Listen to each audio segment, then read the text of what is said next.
The Bridge of Lights. The city was old, yet on certain nights it seemed reborn beneath the glow of its countless lamps. The river, dark and solemn, carried away the hours like a procession of silent monks, while above it the bridge stretched like a hymn carved in stone. It was not a grand bridge by the measure of emperors, but for Liam, it was a cathedral of solitude. Every evening, as the sky surrendered to dusk, he walked there, seeking something nameless that always slipped from his grasp. On one such evening, when the twilight had descended with the soft melancholy of a prayer, he leaned against the iron railing, watching the reflections of lamps tremble across the current.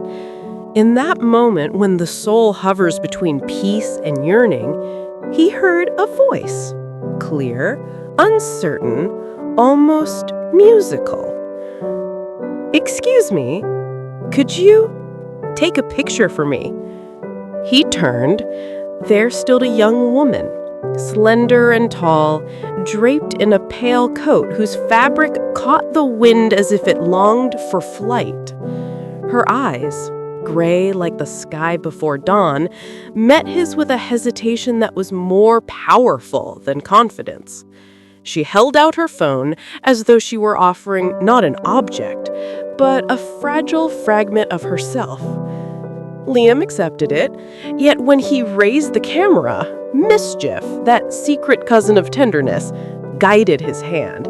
Instead of one photograph, he pressed the shutter again and again, capturing her in a series of startled motions, her surprised smile, her attempt to compose herself, the burst of laughter that followed. "You didn't ask for a film," he said, lowering the device with a boyish grin, "but life is too brief for only one image."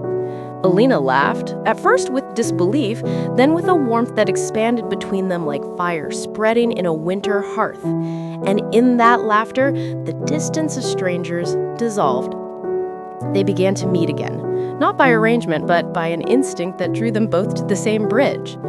Sometimes they spoke of trivial things, the sound of the water, the stubborn pigeons, the indifferent moon.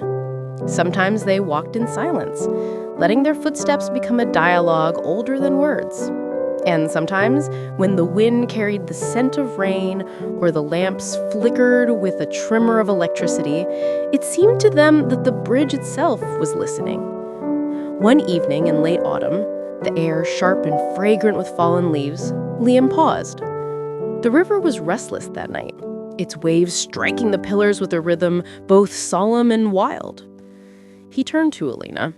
Her hair had escaped from its pins, and the wind scattered it like strands of gold into the darkness. "Alina," he said, and his voice trembled as though it carried centuries within it. "Do you know what these lights mean to me? Each one is a spark of hope. Yet without you standing here, they are nothing but hollow stars on cold iron. You, only you, have given them life." She did not answer at once. The silence grew immense, as if the entire city had bent its ear toward them. Then she stepped closer, her gaze unwavering, and her words fell like a vow whispered at an altar. "Then let us never cross this bridge apart. For every lamp that burns, for every reflection trembling in the river, I will be here with you." Their hands, seeking each other with the certainty of destiny, joined upon the rail.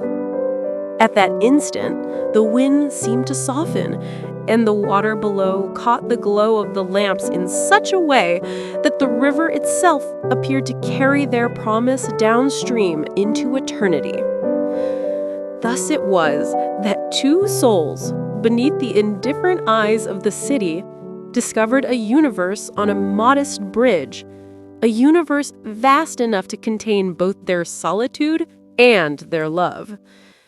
And the lamps, which had once been silent, now seemed to burn brighter, as though they too rejoiced in a secret only the night could hold.